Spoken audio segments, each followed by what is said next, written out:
साबित होगा बहुमत, शिंदे की लौटेंगे मुंबई।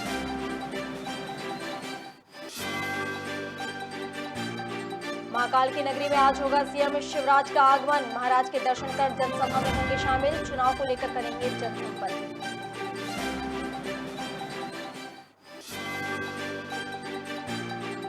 छत्तीसगढ़ सीएम भूपेश बघेल का मनेन्द्रगढ़ दौरा। भेंट मुलाकात अभियान के तहत जनता से होंगे रूबरू। विकास कार्यों का करेंगे लोकार्पण और भूमि पूजन।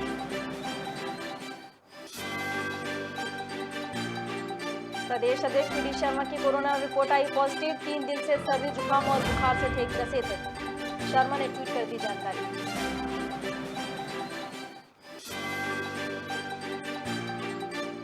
और सरपंच पद के लिए शांतिपूर्ण ढंग से हुआ मतदान। उपचुनाव में 2 प्रत्याशियों ने आजमाया अपना भाग्य। आशा सिंह पाव ने 180 वोटों से जीत की हासिल। नमस्कार, खबर भारत देख रहे हैं आप। मैं हूं आपके साथ प्रियंका और अब खबर विस्तार से। महाराष्ट्र के राज्यपाल भगत सिंह कोश्यारी ने विधानसभा सचिव से गुरुवार को सुबह 11 बजे मुख्यमंत्री उद्धव ठाकरे के नेतृत्व वाली महाविकास अघाड़ी सरकार का फ्लोर टेस्ट कराने को कहा है। यह पत्र सत्तारूढ़ शिवसेना के वरिष्ठ मंत्री एकनाथ शिंदे द्वारा बागी रुख अपनाने के बाद आया है, जो पिछले सप्ताह से पार्टी के अधिकांश विधायकों और कई निर्दलीय विधायकों के साथ गुवाहाटी में डेरा डाले हुए हैं, जिससे ठाकुर की अगुवाई वाली सरकार संकट में घिर गई है।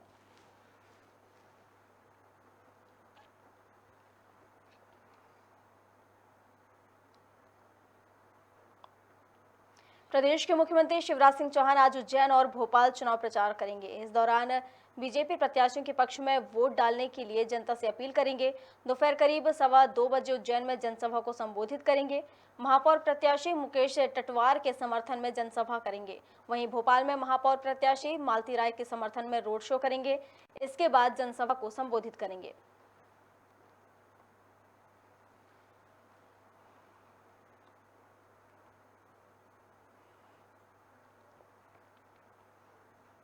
छत्तीसगढ़ सीएम भूपेश बघेल आज मनेन्द्रगढ़ दौरे पर हैं, जहां पर वह भेंट मुलाकात अभियान के बाद टककोना और पराडोल में आम जनता से रूबरू होंगे। जानकारी अनुसार बघेल बैकुंठपुर में 10 बजे अधिकारियों की बैठक लेंगे। इसके उपरांत ही विकास कार्यों का लोकार्पण एवं भूमि पूजन करेंगे और जनता से मुलाकात करने के बाद मनेन्द्रगढ़ जाएंगे, जहां वह स्वामी आत्मानंद अंग्रेजी माध्यम स्कूल का शुभारंभ करेंगे।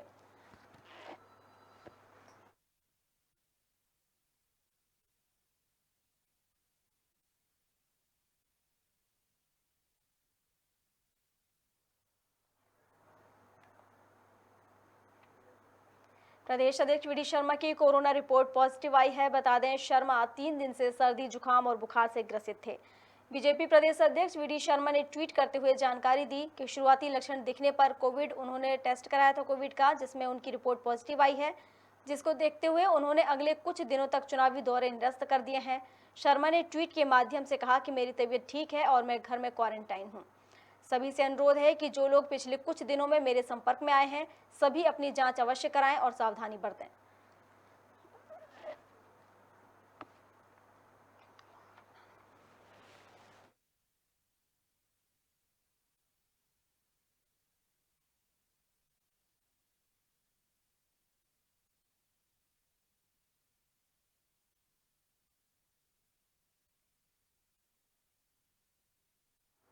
छत्तीसगढ़ में त्रिस्तरीय पंचायत उपनिर्वाचन चुनाव संपन्न हो गए हैं, जहां 28 जून को प्रदेश के 21 जिलों में जनपद पंचायत सदस्य के 3, सरपंच के 62 और पंच के 52 पदों पर निर्वाचन के लिए मतदान हुआ था। वहीं कोरिया जिले के ग्राम पंचायत केल्हारी में सरपंच पद के लिए शांतिपूर्ण ढंग से मतदान हुआ। उपचुनाव में 2 प्रत्याशियों ने अपना भाग्य आजमाया, जिसमें आशा सिंह पाव ने अपने प्रतिद्वंदी अमोनी मौर्य को 180 वोटों से हरा दिया। आपको बता दें कि मतदान का प्रतिशत 80.28% रहा। वहीं जीत के बाद समर्थकों ने मिठाई एवं पटाखे फोड़कर अपनी खुशी जाहिर की। आज केल्हारी में उपचुनाव हुआ, जिसमें से लोगों ने काफी बढ़ चढ़ कर हिस्सा लिया और शांतिपूर्ण ढंग से चुनाव संपन्न हुआ। आज जो चुनाव 758 में से 622 लोगों ने अपने मताधिकार का प्रयोग किया। इस तरह से जो वोटिंग परसेंट रहा 82.05% रहा। सबसे पहले तो केल्हारी की जनता को बहुत बहुत धन्यवाद, जो मुझे 180 के लिए बहुत बहुत धन्यवाद। मैं कोशिश करूंगी कि किल्हारी पंचायत के जनताओं के विश्वास पे खरी उतरूं। सबसे पहले तो ग्राम पंचायत किल्हारी के सभी नागरिक जनता को मैं धन्यवाद देता हूं, जो कि इतना अच्छा हम लोग को लीड मिला है। हमारे कार्यकर्ता जितने थे सब अच्छा मेहनत लगन से काम किए, इसलिए हम लोग 180 वोट से चुनाव जीते। और किल्हारी का भविष्य में जो है, भविष्य में ऐसा चुनाव हुआ है जो चुनाव 180 वोट से हम लोग ने जीता है। किल्हारी में ऐसा चुनाव, एक तरफा चुनाव कभी नहीं हुआ है। लोगों ने विकास की ओर चुनाव किया है। आदिवासी इलाके में शिक्षा को बढ़ावा देने के लिए शासन की तरफ से कई विद्यालय खोले जा रहे हैं, जिससे बच्चों को अच्छी शिक्षा और शिक्षा के क्षेत्र को बढ़ावा मिल सके, आदिवासी क्षेत्रों के बच्चे पढ़ सकें। लेकिन लापरवाह शिक्षकों के कारण आदिवासी क्षेत्रों के आदिवासी बच्चों में शिक्षा का संकट गहराता जा रहा है। मामला जनपद शिक्षा केंद्र बिरसा विकास खंड के अंतर्गत शासकीय प्राथमिक शाला लोरमी का है। इस स्कूल में शिक्षकों के आने जाने का कोई समय निर्धारित नहीं है। कहीं न कहीं शिक्षा के क्षेत्र में भी जातिवाद का असर दिख रहा है, जिसके कारण लापरवाह शिक्षकों के हौसले बुलंद होते जा रहे हैं और अपनी कार्य प्रणाली यहाँ के शिक्षक जगत का नाम धूमिल कर रहे हैं। आपका परिचय? महेंद्र कुमार विषय। कौन सी पोस्ट में हैं आप यहाँ में? यहाँ में प्रभारी प्रधान पाठक की पोस्ट पर। कौन सा ग्राम पंचायत है? कन्या स्कूल प्राथमिक शाला लोरवी। सर, जैसे कि अभी आपके स्कूल में देखा गया कि लगभग 2:30 बजे छुट्टी कर दिया आपने, आप यहाँ से जा चुके थे। सर 3 बज गया था लगभग। 2:45 का आपको वीडियो दिखा दूंगा मैं आपको। आपकी गाड़ी मेरे को वहाँ पास हुई जी। तो क्या कारण था सर कि इतने जल्दी आपको जाना पड़ रहा था? नहीं, वो मौसम खराब था सर थोड़ा सा। और तो मौसम खराब में तो स्कूल के अंदर रहना चाहिए कि बाहर जाना चाहिए? नहीं, तो बच्चे इनको छोड़ दिए थे सर, मैडम थे यहाँ। नहीं, तो जब मौसम खराब था तो बच्चों को आप बारिश में छोड़ेंगे कि बंद होने का? पानी कम हो गया था सर। जी, पानी कम हो गया था। कितने बजे आज स्कूल लगाया आपने? आज 10:30 बजे प्रेयर हो गई थी सर मेरी। मैडम बता रही कि सुबह लगाते हैं हम लोग स्कूल इसके पहले लगते थे सर। आज अभी BRC सर से भी बात करी मैडम ने, उन्होंने बताया कि सुबह लगा रहे थे। सर, हमको पता नहीं है क्या। सुबह लगा रहे थे स्कूल, लेकिन फिर क्या हुआ, सब लोग आजू बाजू के 11 बजे लगाने लगे। तो जब 11 बजे लगाते हैं तो छुट्टी का टाइम क्या होना चाहिए?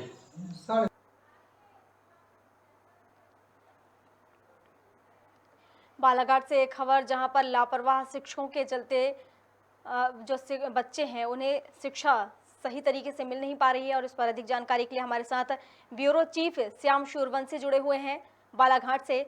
श्याम, एक मामला सामने आया है जहां पर शिक्षकों की लापरवाही देखने को मिली है। जी बिल्कुल, आपको बता दूं कि बालाघाट जिले के बिरसा बैहर परसाड़ा आदिवासी क्षेत्र होने के साथ साथ यहाँ पे शिक्षा का स्तर काफी कम होता है। जिसको देखते हुए शिक्षकों का एक दायित्व बनता है कि यहाँ पे शिक्षा के स्तर को ऊपर उठाया जा सके, ऊंचा उठाया जा सके। क्योंकि ये अपने कर्तव्य से आज ये बेखबर दिख रहे हैं। इस क्षेत्र में आज भी मैं बिरसा क्षेत्र में हूँ, यहाँ पे देखा जा रहा है कि अधिकतर जो शिक्षक होते हैं वो उनका कोई टाइम निश्चित नहीं है, वो कभी भी आते हैं कभी चले जाते हैं। अगर इसको खुलने की बात करें तो 2:30 बजे बंद हो जाता है, कहीं से सुबह खोल लेता है, कोई 2 घंटे के लिए आता है और चले जाता है। ऐसा ही एक मामला है बिरसा जनपद के अंतर्गत लोरमी प्राथमिक स्कूल का, जहाँ पे हम गए तो वहाँ के शिक्षक लोग 2 बजे अपना बोरी बिस्तर बांधकर ताला लगाकर रवाना हो गए। जब उन्हें फोन किया गया तो वापस आकर उन्होंने बताया कि अभी हम निकले हैं, जबकि 10:30 बजे से 4:30 बजे तक के खुलने के नियम है, उसके बावजूद भी ये नियम से तार कर रहे हैं। उससे जब इसकी जानकारी अधिकारियों को दी जाती है तो वो कई प्रकार की बातें बताते हैं, जांच करने की बात बताते हैं, पर दोषियों पर अभी तक कार्रवाई नहीं किया है। मतलब जब अधिकारियों से बात की गई तो गोलमोल जवाब सामने आए। जी। और एक चीज बता दूं कि ये बालाघाट जिला जो जातिवाद की राजनीति करते आया है, लेकिन अब कहीं ना कहीं ये शासकीय विभाग में भी जातिवाद नजर आ रहा है, क्योंकि इनके से ऊपर एक दूसरे को बचाने की जो परंपरा यहाँ पे चली आई है वो चीज बिरसा में दिखाई दे रही है। पालकों का क्या कहना है इस पूरे मामले को लेकर? क्या उन्होंने कभी शिकायत की? जी, आपको बता दूं, मैंने आपको पहले ही बताया कि यह क्षेत्र आदिवासी क्षेत्र है, शिक्षा का अभाव है। माता पिता बड़े मुश्किल से 2 वक्त की रोजी रोटी कमाने के कारण वो आस पास के इलाकों में कमाने चले जाते हैं। बच्चों का जो बच्चों का स्तर होता है वो सिर्फ शिक्षकों के हवाले होता है कि आप 3:30 बजे से 4:30 बजे तक के जाइए, पढ़कर आइए। लेकिन अगर ऐसी स्थिति में भी शिक्षक यहाँ पे पढ़ाई नहीं करवाएंगे तो आखिर ये शिक्षा का स्तर उठेगा कैसे, ये बड़ा सवाल है। बहुत शुक्रिया। मध्य प्रदेश जी बोले। मध्य प्रदेश शासन एक और यहाँ पे शिक्षा को ऊंचा उठाने के लिए इनको कई प्रकार की सुविधाएं दे रही है। स्कूल के लिए बड़ी बड़ी बिल्डिंगें बनाई जा रही है, लेकिन जब वहाँ पे शिक्षक पहुंचेंगे ही नहीं, वहाँ पे पढ़ाएंगे ही नहीं, तो बच्चे का शिक्षा कैसे उठेगा, बड़ा सवाल है। बहुत शुक्रिया आपका हमारे साथ जुड़ने के लिए और ये पूरी जानकारी देने के लिए। तो ये बालाघाट से आप खबर देख रहे थे, जहां पर शिक्षकों की लापरवाही साफ नजर आ रही है। शिक्षक निर्धारित समय पर स्कूल नहीं पहुंच रहे हैं। स्कूल के तय समय से पहले तय समय के बाद स्कूल खोला जाता है और तय समय से पहले ही स्कूल को बंद किया जाता है। बंद करके वहां के जो प्रभारी हैं वो चलिए, और इस पर अधिक जानकारी के लिए हमारे साथ राहुल नायक जुड़ चुके हैं, असिस्टेंट कमिश्नर बालाघाट से। बहुत स्वागत है आपका खबर भारत में। राहुल जी, क्या आप तक मेरी आवाज पहुंच पा रही है?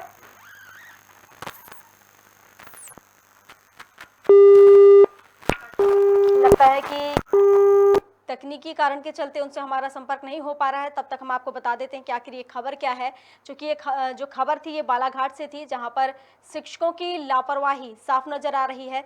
जहां एक और शिक्षक को भगवान का दर्जा दिया जाता है, जहां पूरे देश में शिक्षा को लेकर कई योजनाएं निकाली जा रही हैं, कई स्कूल खोले जा रहे हैं।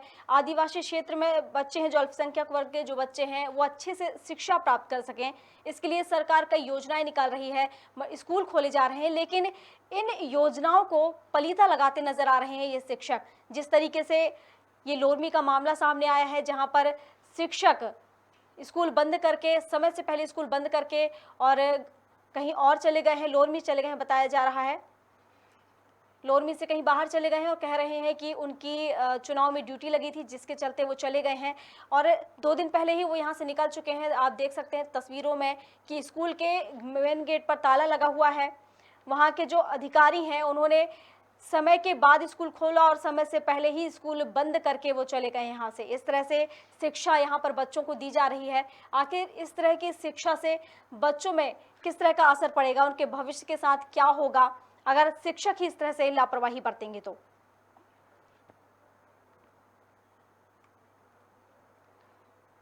हमारी टीम में लगातार कोशिश कर रही है असिस्टेंट कमिश्नर से बात करने की और इसी के साथ सर्किल ऑफिसर से भी बात करने की लगातार हमारी टीम कोशिश कर रही है और फ़ोन भी उन्हें लगाया गया, लेकिन उन्होंने हमारा फ़ोन नहीं उठाया और फ़ोन उठाने के बाद फ़ोन काट दिया। हालांकि इस बात से साफ नज़र आ रहा है कि खबर भारत में ये मामला आ चुका है, जिसके चलते अब वो फ़ोन नहीं उठा रहे हैं और इस पूरे मामले से बचते नज़र आ रहे हैं।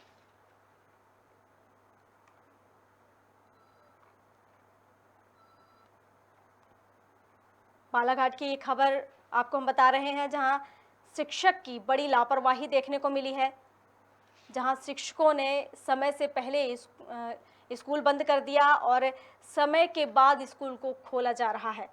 शिक्षकों का आने जाने का कोई समय तय नहीं है।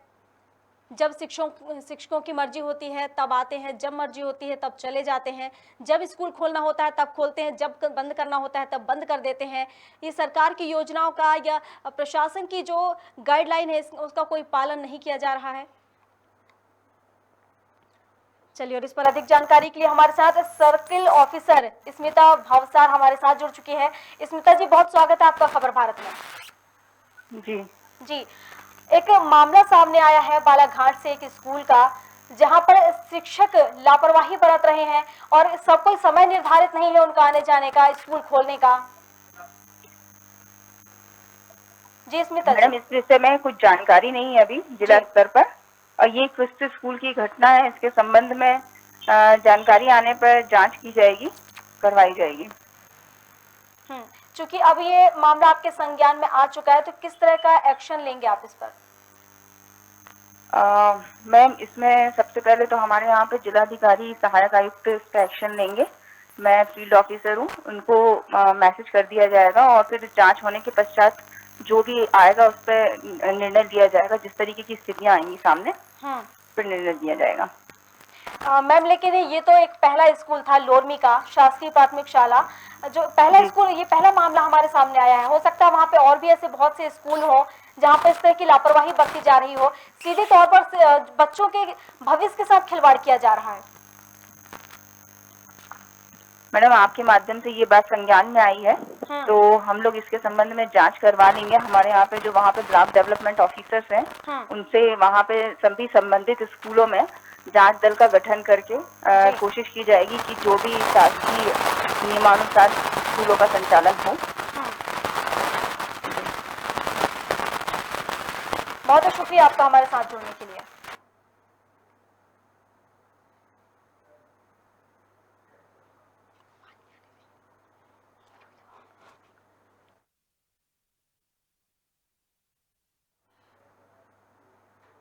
खरगोन के भगवानपुरा जनपद पंचायत के ग्राम बाड़ी खुर्द में सरपंच पद का चुनाव हारे प्रत्याशी कलेक्टर कार्यालय पहुंचे और मतगणना में धांधली का आरोप लगाया।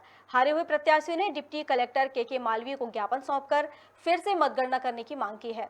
ग्राम बाड़ी खुर्द की उम्मीदवार रही ममता सिसोदिया ने बताया कि मतगणना में हमारी ओर से बैठे एजेंट को बीच मतगणना से बाहर कर दिया गया, जबकि पीठासीन अधिकारी के प्रतिद्वंदी उम्मीदवार के घर से आया हुआ खाना उन्होंने खाया और उन्हें मोबाइल का उपयोग भी करने दिया गया। सिसोदिया ने आरोप लगाया है कि मतगणना के दौरान बिजली चली गई थी, इस दौरान फेरबदल किया गया।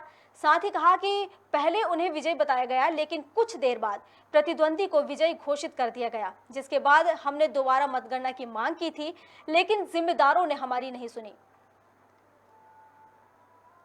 जैसे आई हूँ और हमारे नोटों की गणना के लिए इनमें हमें शंका है कि 2 वोटों से हमें प्रॉब्लम हो रही है कि भाई 2 वोटों से हमें ये हो रहा है कि भाई डाउट हो रहा है उसमें, जैसे वो वोटों की गिनती करना, बीच में रोकना खाना खाना और फिर बीच के इसमें समय में लाइट चले जाना, ऑफ हो जाना। गांव में लाइट होने के बावजूद भी वहाँ पे लाइट चले जाना, तो इसी के कारण हमें, इस कारण से हम आए हैं। और मोबाइल अंदर ले जाना भी अलाउड नहीं है, और बाहर का खाना लाना, किसी के घर से खाना लाना, ये भी अलाउड नहीं। ये ग्राम बाड़ी पंचायत का मामला है और मतगणना के अंतर्गत कुछ गड़बड़ी का मामला है। इसमें आए हैं हम। किस तरह की गड़बड़ी?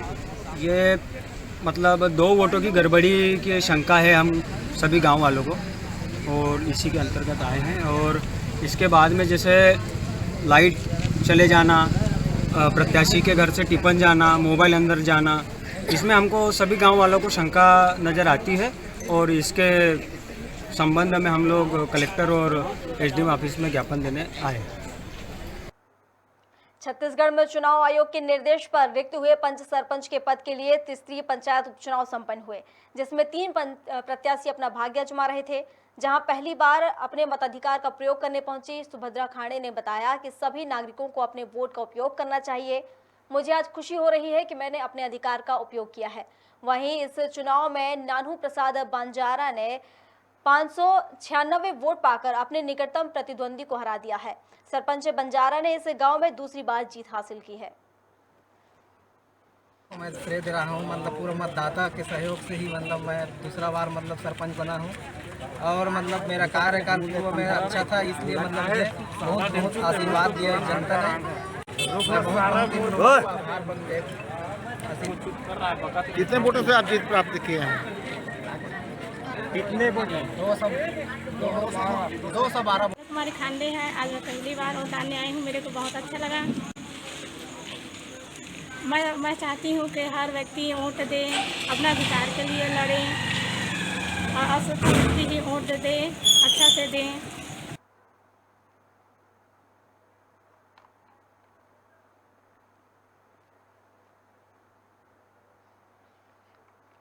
नरसिंहपुर के शाहपुर मतदान केंद्र क्रमांक 88 पर कई मतदाताओं को अपने मत का उपयोग करने को नहीं मिला, जिसको लेकर सरपंच पद की प्रत्याशी मालती नीलेश लोधी के समर्थकों ने निर्वाचन अधिकारी को आवेदन सौंपा और मतदान केंद्र के पीठासीन अधिकारी पर मतदाताओं को मताधिकार से वंचित करने का आरोप लगाया है और फिर से निष्पक्ष मतदान कराने की मांग की है।